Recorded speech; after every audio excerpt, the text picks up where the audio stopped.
출애굽기 4장 24절부터 마지막 31절까지 말씀, 제가 가진 성경으로 구약 87면입니다.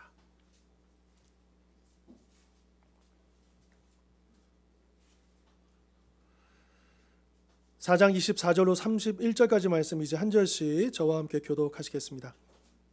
모세가 길을 가다가 숙소에 있을 때에 여호와께서 그를 만나사 그를 죽이려 하신지라.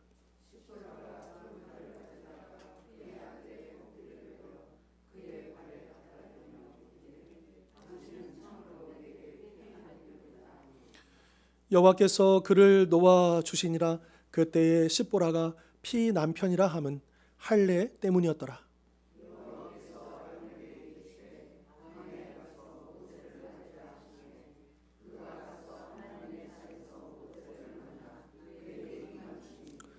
모세가 여호와께서 자기에게 분부하여 보내신 모든 말씀과 여호와께서 자기에게 명령하신 모든 이적을 아론에게 알리니라.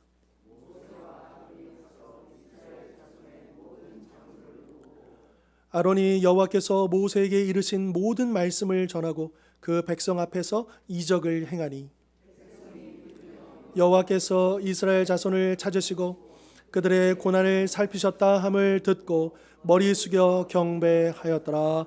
아멘. 자, 우리가 앞선 본문에서 이 모세가 하나님의 부르심 앞에서 무려 5번에 걸쳐 가지고 안 됩니다. 저 못합니다. 다른 사람을 보내주십시오. 여기까지 가지 않았습니까? 그러다가 결국에는 이 모세가 결단하고 하나님의 부르심에 순종해서 하나님의 지팡이를 들고 이제 애굽으로 향합니다. 자, 20절 말씀 한번 보실까요? 모세가 그의 아내와 아들들을 나귀에 태우고 애굽으로 돌아가는데 모세가 하나님의 지팡이를 손에 잡았더라. 이제 드디어 40년 동안 있었던 미디안을 떠나서 다시 애굽으로 향합니다. 자, 이렇게 가족을 데리고 애굽으로 출발한 모세에게요, 갑자기 커다란 위기가 닥치는 것이죠. 24절은 이렇게 말씀하십니다. 모세가 길을 가다가 숙소에 있을 때에 여호와께서 그를 만나사 그를 죽이려 하신지라. 자, 그런데 이 장면에서요, 솔직히 우리는 당황하지 않을 수 없습니다. 왜냐하면 지금 하나님께서 이 이스라엘을 구원하시기 위해서, 그리고 이 일을 위해서 세우신 모세를 설득하시고 기다리시고, 그렇게 해서 이제 겨우 출발을 했는데, 첫 발을 내딛었는데 출발하자마자 그를 죽이려 하신다? 이게 무슨 상황이지? 이런 의문이 들 수가 있다라고 하는 거죠. 자, 하나님께서는 애굽의 이스라엘 민족 말살 정책 속에서도 이 모세를 극적으로 이 바로 공주의 손에서 구원해 주셨고, 또 애굽의 궁전에서 무려 40년 동안 당시의 당대의 최고의 학문을 익히면서 지도자의 훈련을 받게 하셨죠. 그러니까 하나님께서 이 애굽에서는 40년 동안 그의 능력을 함양케 하셨던 겁니다. 자, 그리고 나서 이제 모세가 애굽 관리를 죽이고 광야로 도망간 이후에는 40년 동안의 목자의 훈련을 받으면서 이제 그 양들을 품고 양들을 관리하고 돌보는 그런 성품을, 그런 인격을 함양할 수 있는 시간을 주셨던 것이죠. 자, 이렇게 능력과 인격을 준비시키신 후에 호렙산 떨기나무 불꽃 가운데서 그에게 친히 나타나셔서 이제 그를 이스라엘의 지도자로 삼으시고 드디어 애굽으로 향하게 하셨는데, 아니 출발하자마자 갑자기 하나님께서 모세를 죽이려고 하셨다니 참으로 당황하지 않을 수 없는 대목인 것입니다. 자, 그렇다면 왜 하나님께서는 모세를 죽이려고 하셨을까요? 자, 우리가 항상 그 성경 안에서 의문이 들잖아요. 그러면 제일 먼저 해야 할 일이 있습니다. 뭐냐? 성경을 다시 보는 거예요. 왜냐? 많은 경우 그 본문에 답이 나와 있습니다. 자, 오늘 본문도요. 자, 25절, 26절이 왜 하나님께서 이 모세를 죽이려 하셨는가 실마리를 제공해 주고 있습니다. 우리 25절, 26절 같이 한번 읽겠습니다. 십보라가 시작.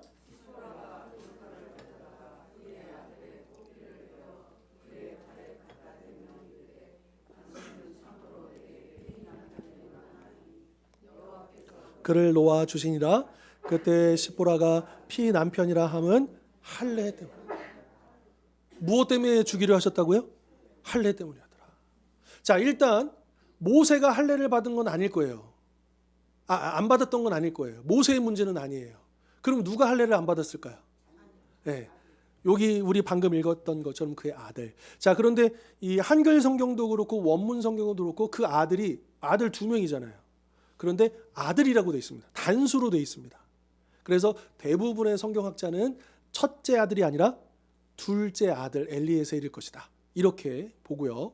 자, 지금 이 모세는 이스라엘 백성의 이제 대표가 돼서 리더가 돼서 이 출애굽을 이끌어야 되는데 이 언약의 백성을 이끌어야 될 모세의 집에 할례를 받지 않았다? 이제 이런 문제가 걸렸다라고 하는 것이죠. 자, 그러면 출애굽하고 이 할례하고 무슨 상관이 있느냐? 자, 굉장히 밀접한 관련이 있다라고 하는 것이죠. 자, 이 말씀 한번 볼까요? 하나님이 아브라함과 언약을 맺으실 때 이렇게 하십니다. 하나님이 또 아브라함에게 이르시되 너는 반드시 알라. 내 자손이 이방에서 객이 되어 그를 섬기겠고 그들은 400년 동안 내 자손을 괴롭히리니 그들이 섬기는 나라를 내가 징벌할지며 그 후에 내 자손이 큰 재물을 이끌고 나오리라. 자, 요 밑줄 친 부분 보면 이제 이 창세기 15장이요. 하나님이 아브라함의 그 믿음을 의로 여기셨다라는 그런 내용입니다. 그 약속을 믿었다는 거예요. 그러면서 하나님께서 이 아브라함에게 예언과 같은 약속을 주시는 거예요. 그래서 그의 후손들이 400년 동안에 여기 보면 그 이방에서 객이 된다 그랬잖아요. 여기서 말하는 이방은 이제 결국 애굽이 되었던 것이고요. 그 애굽이 이스라엘 자손을 괴롭힐 것인데 그들이 섬기는 나라 그 애굽을 하나님이 징벌하시고 그 후에 이스라엘 자손이 큰 재물을 이끌고 나오더라. 이게 이제 출애굽을 예언하고 있는 것 아닙니까? 이미 수백 년 전에 하나님의 계획 가운데 작전 가운데 이 아브라함을 부르시는 그 이전부터 이미 이스라엘을 어떻게 구원하실지 다 계획하고 계셨음을 우리가 볼 수 있는 것이죠.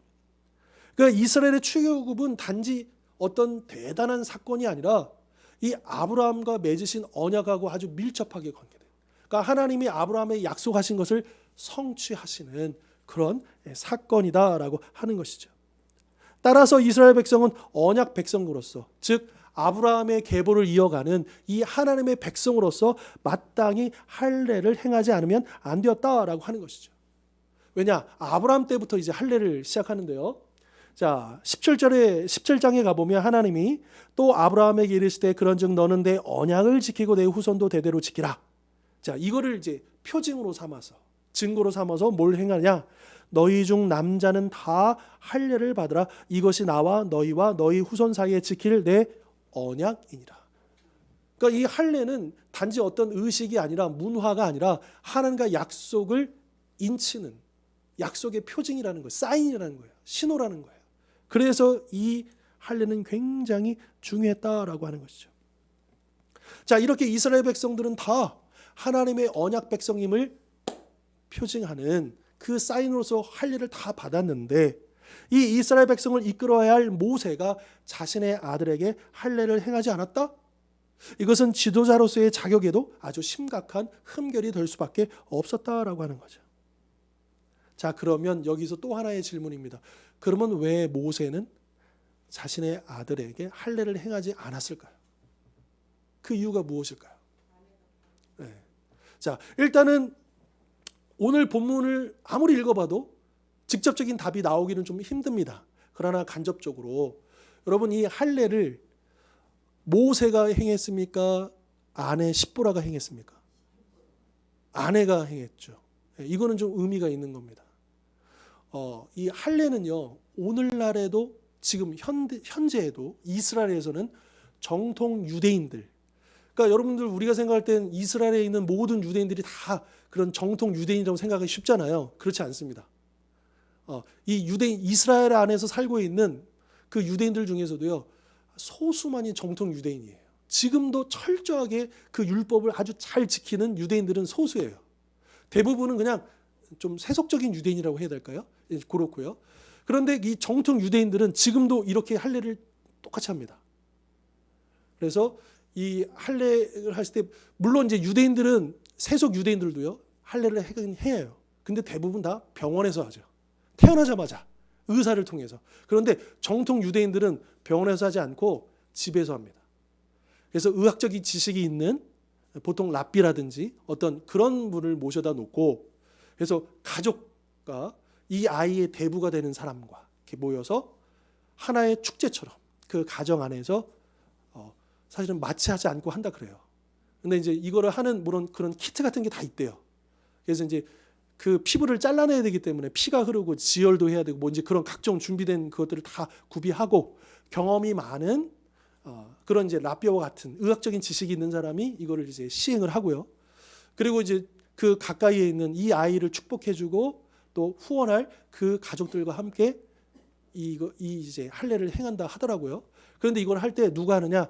남성이 하도록 되어 있습니다. 그러니까 할례 받을 때 그 아이의 엄마는 옆방에서 기다린다고 해요. 그런데 여기 보니까 누가 합니까? 모세가 하는 게 아니라 시므로가 한다는 거. 이건 좀 의미가 있다라고 하는 거예요. 이유가 있었다라고 하는 거죠. 자, 아까도 제가 질문 드렸을 때 이제 그 답이 나왔는데요. 왜 모세가 할례를 행하지 않았을까? 일단은 그 성경학자들이 여러 가지 견해가 있습니다. 이렇다 저렇다. 근데 제가 이게 종합해 봤는데 가장 설득력 있는 건 뭐냐면 일단 이거예요. 모세가 40년 동안에 미디안에 있었잖아요. 미디안은 이방 문화입니다. 그렇기 때문에 모세도 40년 동안에 자신도 모르게 이방 문화에 젖어 있었다라고 하는 거죠.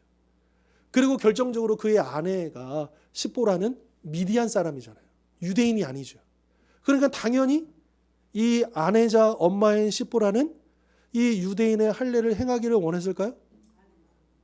네. 생각해 보십시오. 엄마예요. 근데 태어나자마자 8일밖에 안 됐어요. 할례는 태어나자마자 8일 만에 일주일 안에 해야 되는 거잖아요. 그 갓난 아기에게 할례를 행한다? 엄마로서 이게 내키지 않았을 거예요. 그죠?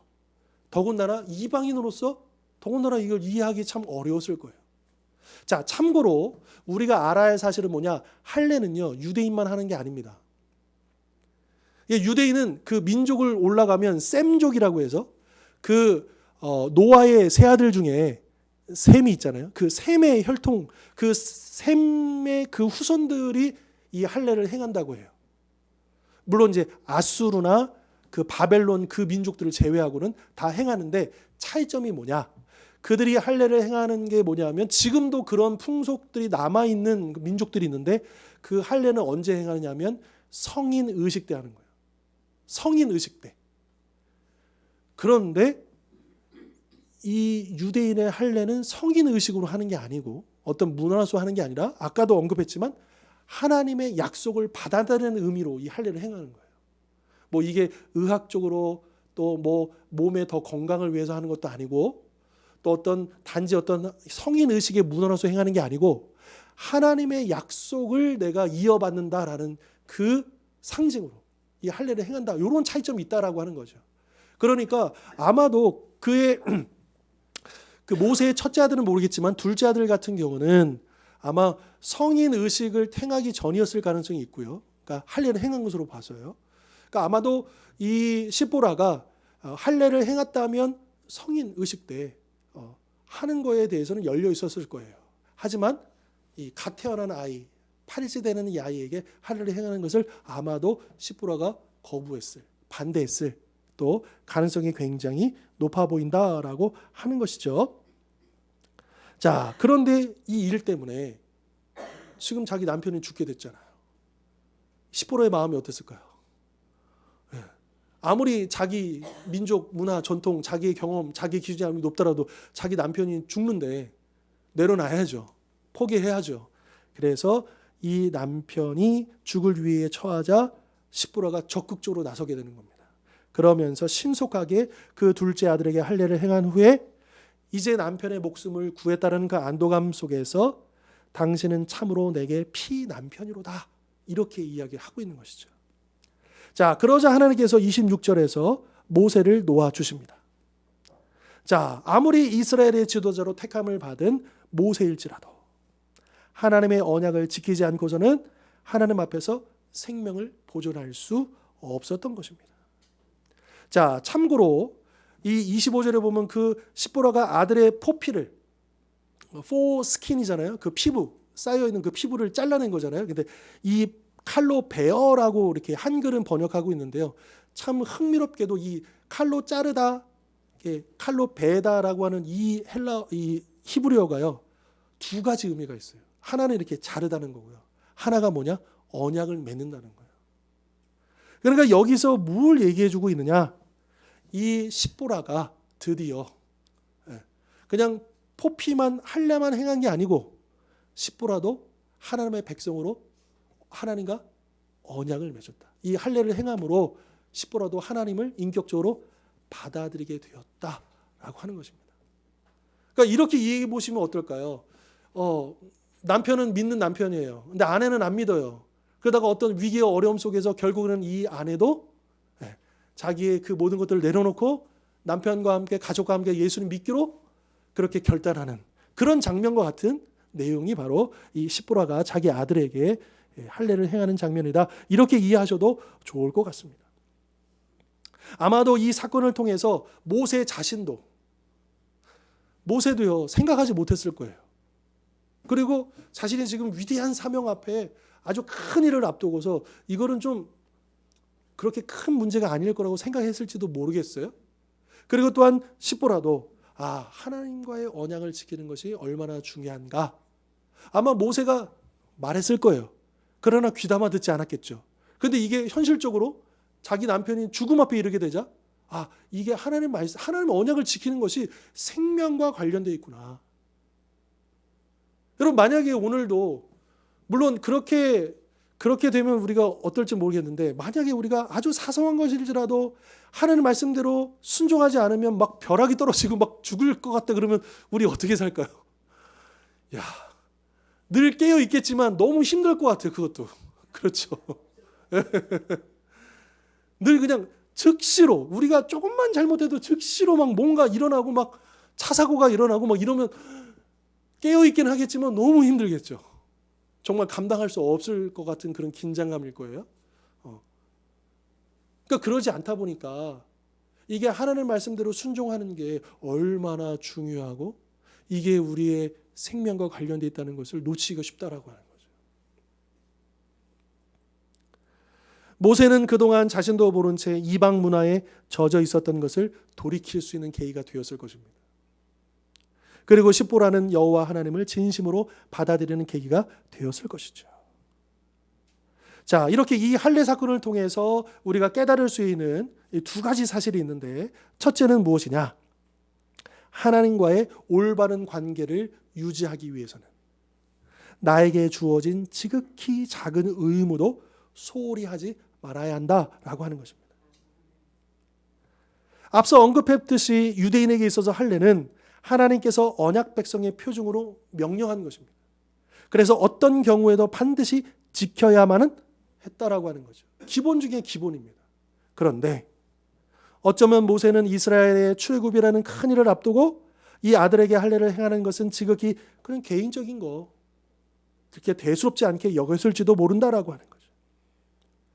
그런데 사실 우리도요 어떤 사소한 잘못이나 죄에 대해 대수롭지 않게 넘어갈 때가 있다라고 하는 것입니다.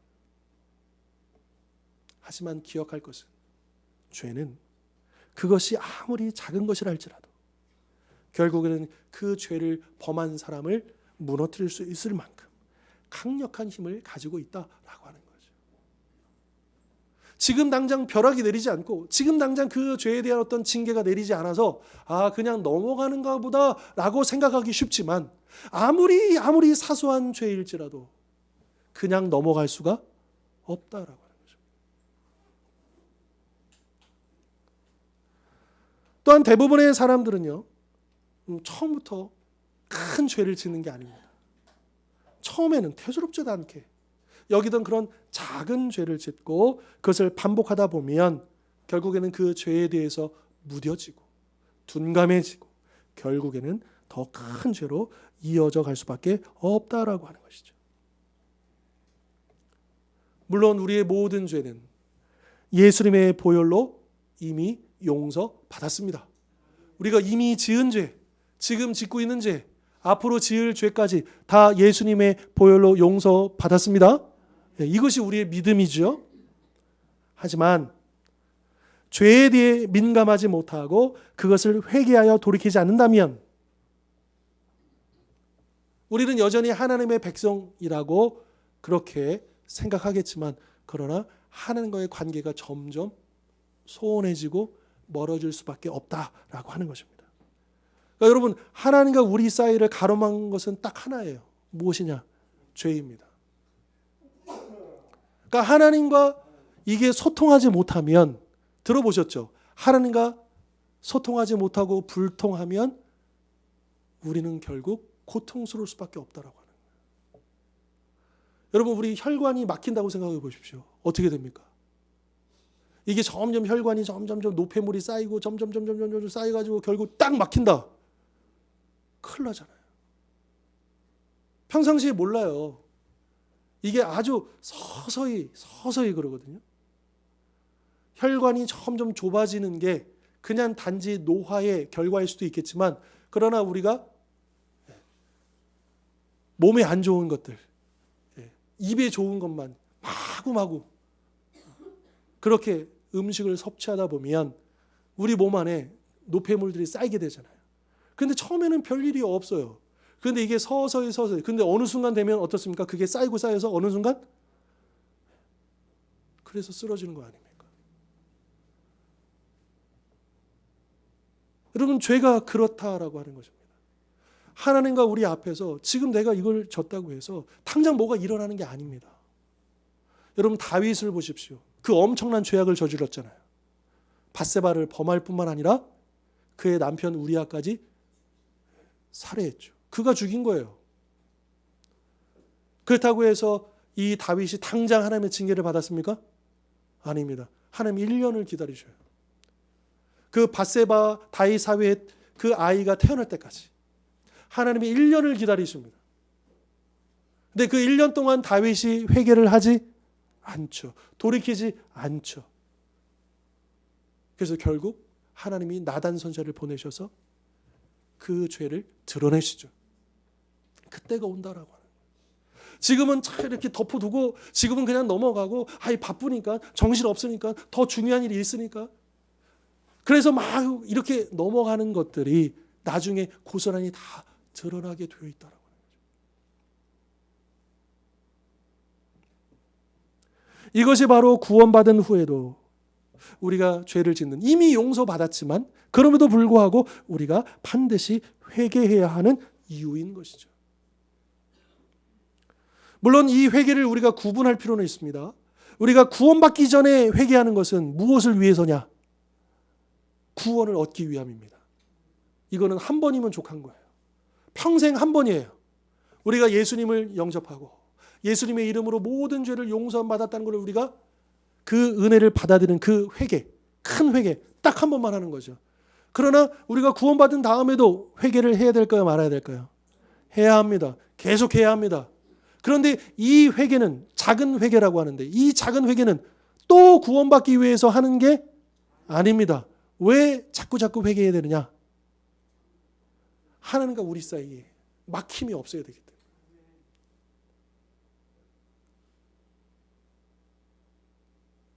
그래서 우리에게 회개가 중요한 것입니다. 구원파 같은 경우는 구원받았다는데 왜 회개를 해? 이런 논리로 접근하죠. 그러나 그들은 하나는 알고 둘은 모르는 거예요. 우리가 구원을 안 받아서 또 회개하자는 게 아니잖아요.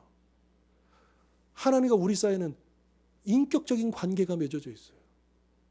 하나님과 우리 사이에는 신뢰가 있어요. 그런데 자꾸 그 신뢰를 금이 가게 하고 그 관계를 막히게 하는 게 뭐냐? 죄라는 거예요. 우리의 불순종이라는 거예요. 그래서 그것들을 빨리빨리 우리가 해결하고 회개해야지만 하나님과 계속해서 끊임없는 소통을, 그 관계를 이어갈 수 있다라고 하는 것이죠. 여러분, 부모와 자녀는 천륜이잖아요. 그죠? 이 자녀가 아무리 부모의 속을 썩여도, 그죠? 보통 그래서 오죽하면 호적에서 판다는 얘기까지 하겠어요. 근데 설령 법적으로 호적에서 빼더라도 자녀가 아닐 수가 없는 거죠. 이 천륜을 이 관계는요, 불변이에요. 그런데 어떤 자녀는 부모님과 좋은 관계를 늘 가까이 지내고 늘 소통하고 그렇게 좋은 관계를 유지하는 자녀가 있는가 하면, 또 어떤 자녀는 돌아보지도 않아요. 연락하지도 않아요. 보지도 않아요. 여러분 어떤 자녀가 되기를 원하십니까? 우리 다 하나님 아버지예요. 그런데 어떤 성도들은 하나님 아버지가 늘 가까이, 늘 주님께로, 늘 주님과 그 세미한 음성을 들으며 그 인도하심을 받으며 그 풍족한 삶을 누리는가 반면, 그런 어떤 성도들은 분명히 하나님 아버지라고 믿는데요. 그런데 하나님과 어색해요. 소원해요. 가까이 나아가지는 못해요. 관심도 없어요. 아버지가 뭘 원하시는지, 아버지께서 지금 뭘 보고 계시는지 관심도 없어요. 여러분 어떤 하나님의 백성, 어떤 하나님의 자녀가 되기를 원하십니까? 여러분 회개라고 하는 것은 바로 이 지점입니다. 우리가 하나님과 더 친밀하게 하나님께 나아가기 위해서 막힘이 없어야 되잖아요. 그래서 우리는 늘 회개하는 것을 놓치지 말아야 하고 우리를 돌아봐야 하고, 그리고 너무나도 감사하게 예수님의 보혈로 우리가 주님 앞에 늘 나갈 수 있는 그 은혜를 얻었잖아요. 구약시대라고 하면 우리 어떻게 돼요? 맨날 피를 흘려야 돼요. 짐승을 잡아다가 가축을 잡아다가. 그러나 이제는 언제든지 어디서든지 예수님의 보혈을 의지하면 우리가 얼마든지 우리 하나님 아버지께로 나아갈 수 있는 그 담대한 은혜를 주시지 않았습니까? 여러분 그 은혜를 놓치지 마시고 그렇게 해서 이 회개를 통해서 우리 하나님과 그 올바른 관계를 유지하실 수 있기를 바랍니다. 자, 그 다음 이 할례 사건을 통해서 알 수 있는 두 번째 사실은 뭐냐? 하나님은 당신의 택한 자라도 잘못하면 그냥 넘어가신다? 징계하신다? 징계하십니다. 자, 이러한 사실은 하나님은 비록 당신의 택한 백성이라 할지라도 잘못을 범하면 징계하신다라고 하는 것을 보여주는 거죠. 그런데 하나님이 우리를 징계하신다. 그러니까 우리가 하나님의 징계를 받는다라고 하는 것은 역설적이게도 우리가 하나님의 사랑을 받는 존재다라고 하는 것을 말해준다는 거예요. 자, 잠언은 이렇게 말씀하십니다. 읽겠습니다. 내 아들아, 시작.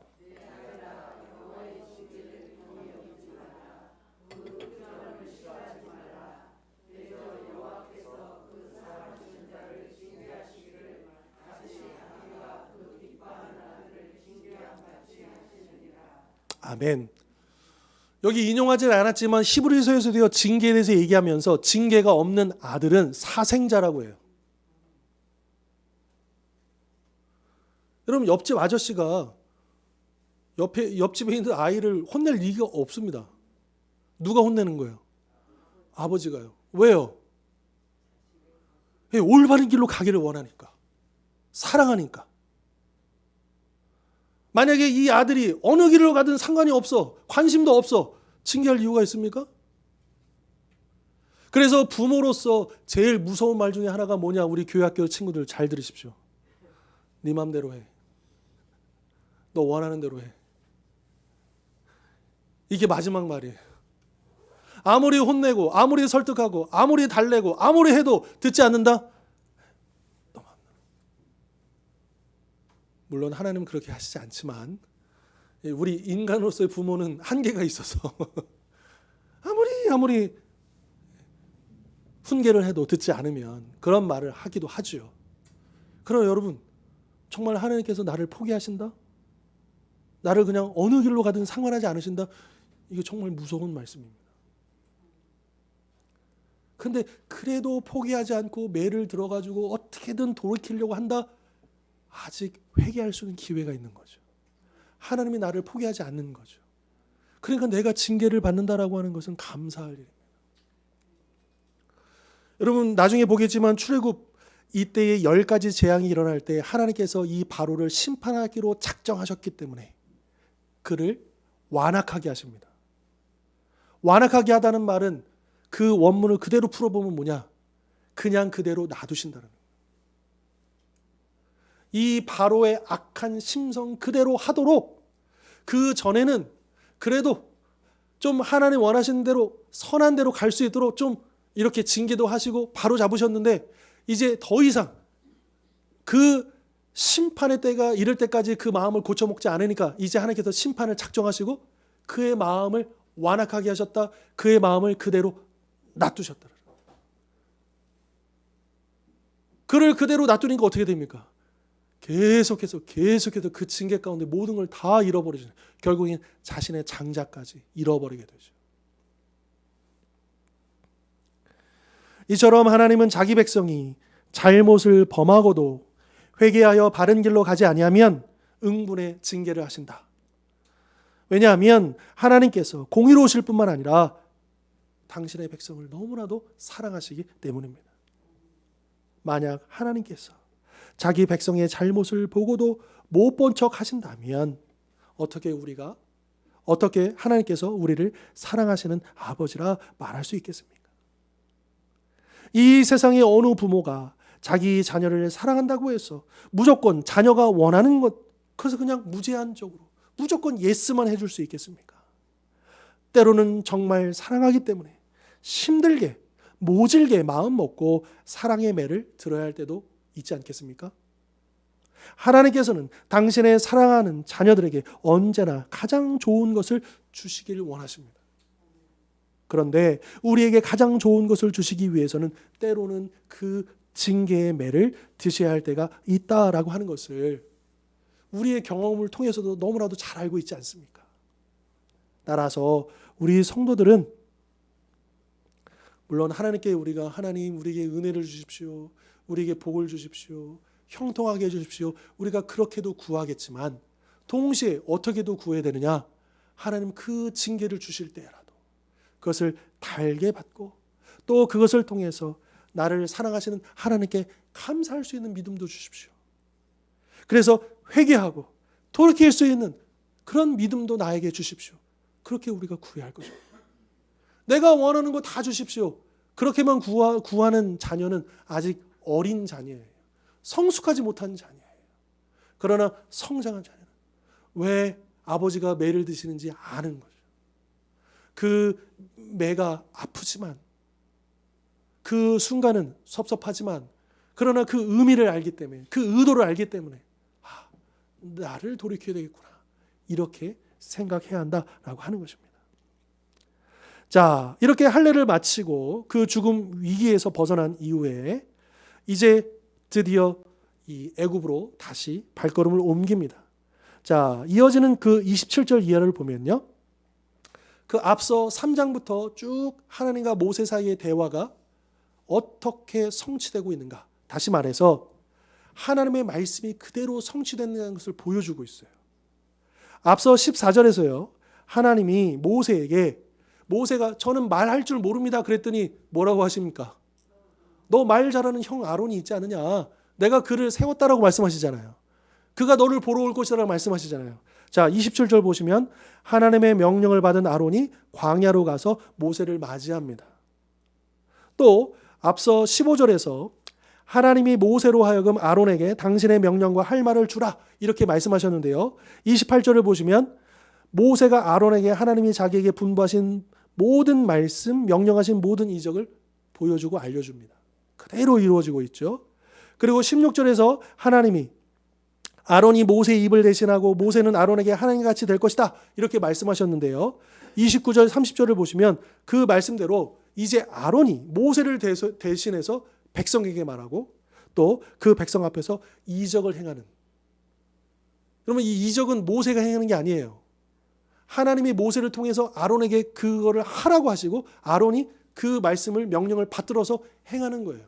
나중에 그 10가지 재앙 중에서도 몇 가지는 아론이 대신 가서 그 이적을 행합니다. 그렇게 되고요. 그리고 마지막으로 이 4장 1절에서 보면 모세가 이렇게 얘기해요. 절대로 이스라엘 백성들은 내 말 듣지도 않을 거예요. 믿지도 않을 겁니다. 이렇게 말했잖아요. 그러니까 하나님이 그 2절로 8절에서 지팡이 이적도 보여주시고 나병 이적도 보여주면서 아니야. 이것을 행하면 너의 백성들이 들을 거야. 믿을 거야. 이렇게 격려하시잖아요. 어떻게 되었을까요? 31절 보시면 모세의 말과는 달리 하나님의 말씀대로 이스라엘 백성이 모세가 아론을 통해 전하는 모든 말과 이적을 믿었고요. 심지어 그로 인해 엎드려서 하나님을 경배하는.